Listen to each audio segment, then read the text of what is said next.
السلام عليكم ورحمة الله وبركاته، مساء الخير على حضراتكم في أول كورة. النهارده معانا مباراة الزمالك وبيراميدز في السوبر الأفريقي اللي بيقام في أبو ظبي في الإمارات. السوبر الأفريقي 4 فرق، أهلي سيراميكا زمالك بيراميدز. المباراة الأولى انتهت بفوز النادي الأهلي على سيراميكا كليوباترا وصوله للنهائي 2-1. النهارده معانا مباراة الزمالك وبيراميدز، مباراة ملهاش مقاييس، مباراة كده زي ما بنقول مباراة الأهلي والزمالك ملهاش مقاييس، مين يكسب مين ما يكسبش الكلام ده كله. لا، مباراة تقيلة الزمالك وبيراميدز النهارده هنشوف طريقة لعب أحمد عبد الرؤوف ومحاولة تقليل الفارق بينه وبين بيراميدز. النهارده موضوع الحلقة النهارده عن ازاي قدر مدرب الزمالك يقلل الفارق الفني الكبير بينه وبين بيراميدز ويحاول يعدي بالماتش ده للنهائي.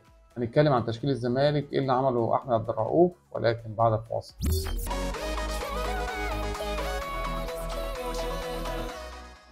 النهارده الزمالك بدأ التشكيل مكون من محمد عواد، حراس المرمى في اليمين عمر جابر، الونش محمد اسماعيل فتوح، خط النص ناصر ماهر واحمد ربيع محمد شحاته وبنتايج، وفي الهجوم عدي الدباغ وعمرو ناصر.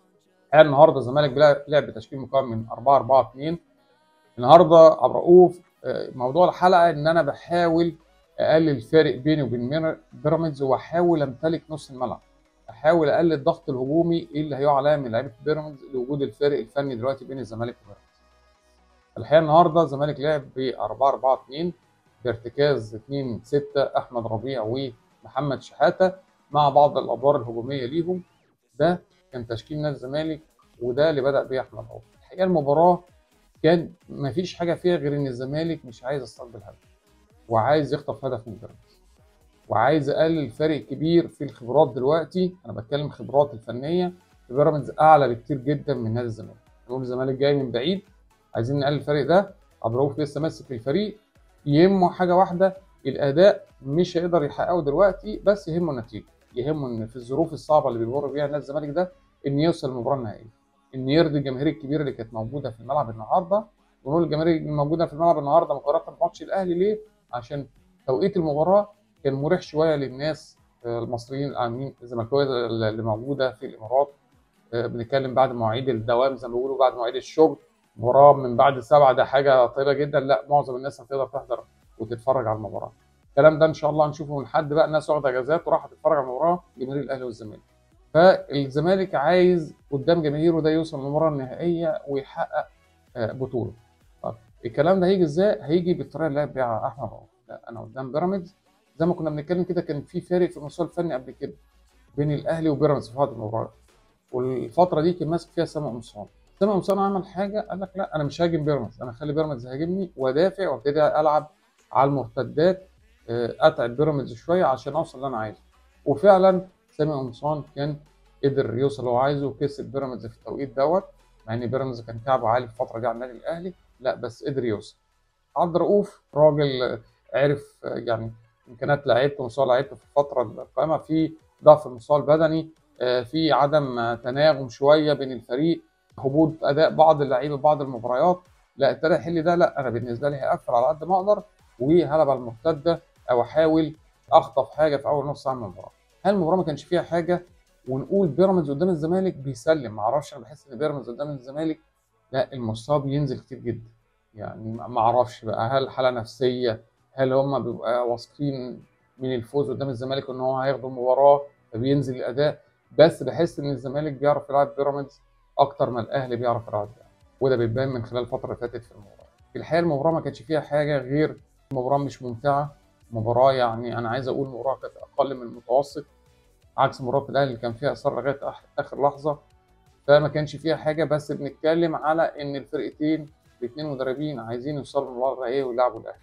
يتحقق ده ازاي؟ في حذر دفاعي، طب عايزين نهاجم ونجيب جون، طب الهجوم، لا هجوم يعني انا شايف هجوم كان عشوائي، مفيش خطه لعب من فريقين، كل واحد عايز يوصل بهجمه مرتده او دربكه قدام مره واحد يلطش جون. فما كانش في طريقه لعب، حتى وانت قاعد تتفرج على المباراه مش مستمتع بشكل كبير بالمباراه لغايه لما جت الدقيقه 87. انا بتكلم في فرصه النصر ما قبليها وفي فرص كده في دربكه لبيراميدز، بس بنتكلم على فرصتين هم اللي موجودين في المباراه. انا بتكلم في الدقيقه حوالي 87، الكوره البينيه اللي عملها عبد الله السعيد الممتازه عملها سيف الجزيري، الحقيقه سيف الجزيري حطها بشكل غريب، يعني الكره تتحط برجلك الشمال على طول في المرمى، يعني مفيش حاجه اسمها برجل يمين واحطها بوش رجل خارجي الكره هتروح لبره المرمى. انا رايح على المرمى من ناحيه الشمال واحطها بوش رجل خارجي الشمال ده اليمين ده، لا الكره تطلع بره قائمين على طول. انما انت المفروض تتصرف الصح، حطها بشمال على طول. فرطت وانت مايل ناحيه الشمال على طول بشمال. كره زي دي بتبقى صعبه على اي حارس، بتبقى صعبه على الشناوي، على احمد الشناوي جدا ان هي يعمل معاها حاجه. فدي كانت فرصه للزمالك تبعها على طول، فرصه مؤكده زيها بالظبط لبيراميدز، من عرضيه للشيبي كره نزلت يعني في حلق المرمى قدام ايفرتون، لسيلفا ايفرتون. كره قدامك مش محتاجه قوه، مش محتاجه ان انت تلمسها جنب رجلك صح، لا في الارض ولا في السماء. حط وش رجلك صح، سوري جنب رجلك صح، مايل جنب رجلك صح، كرة في المرمى على طول. اللي حصل انت حطيت جنب رجلك وعليت بيه، كرة طلعت فوق العرض. فدي فرصة محققة لبيراميدز كان يقدر يخلص بيها المباراة. إلى أن انتهت المباراة 0-0 ولجأ الفريقين لركلات الترجيح، اللي بنقول إن خلاص احنا وصلنا بقى لمرحلة الحظ والتوفيق. لعبنا ركلات ترجيح 5 ركلات. معرفش، أنا شايف إن يعني هو ربنا عايز الزمالك يوصل الماتش ده. يعني اللي شفناه 4 ركلات ترجيح تسدد هنا وهنا، بداية من ومروان حمدي وديسيلفا وعبد الرحمن مجدي ووليد الكارتي. دول أول 4 ركلات لبيراميدز. قصادهم الناحية التانية عبد الله السعيد، الونش، ناصر ماهر، محمد شحاتة، عشان توصل 4 ركلات هنا وهنا. وتيجي الركلة الخامسة لبيراميدز مصطفى زيكو اللي حطها على يمين عواد ببراعه بصراحه انقذ الكوره عشان تبيع الركله الخامسه من بيراميدز. ونقف على اخر ركله بتاعت سيف الجزيري ان الزمالك لو جابها يكسب. عشان كده بقول ربنا ما دخلش الزمالك في اختبار صعب شويه. الله 4 ركلات هنا جم الخامسه ضاعت من بيراميدز. خلاص انت سيف الجزيري هتجيب دي هتوصل للنهائي. وقد كان سيف الجزيري دخل فيها بقوه على يمين احمد الشناوي يحرز الركله، يفوز الزمالك ويوصل النهائي عشان يعمل النهائي. اللي احنا شايفينه من ده ان التوفيق ابتدى مع احمد عبد الرؤوف شويه. يعني الماتش اللي فات معروف كسب الماتش وعدى بالزمالك من مرحله، دخل السوبر الافريقي في فتره صعبه، مفيش وقت ان احنا نجيب مدرب بالاعتماد على احمد عبد الرؤوف. في اول ماتش انا بتكلم مع بيراميدز، مع اتقل فرقه موجوده في الدوري، مع الاهلي والزمالك وسيراميكا وبتروجيت، لا يعني تكسب، وايا كان بقى المكسب بركلات ترجيح، مكسب خلال المباراه، تكسب وتروح للنهائي عشان تلاعب الغريم التقليدي النادي الاهلي. لا، في توفيق كبير لاحمد عبد الرؤوف ونادي الزمالك نوصل المباراه النهائيه. تمام، عشان نشوف مباراه بقى زي ما بنقول كده، ان المباراه اللي بيحب يتفرج عليها العرب كلهم، الديربي العربي الاكبر الموجود في الوطن العربي، الاهلي والزمالك. فان شاء الله نشوف مباراه فاينل ممتازه من حد ان شاء الله الجاي. ان شاء الله نشوف بقى فيها كوره كده، نستمتع شويه بطريقه اداء الفرقتين وشغل مدربين عالي واداء محترم جدا من الجماهير داخل الملعب وخارج الملعب. لا عايزين يعني فعلا مصر توصل صوره دي الكوره بتاعتنا، الكوره حلوه بتاعتنا، اداء جماهيرنا، الحضور الجماهيري الكبير، التشجيع المثالي، احترام المنافس.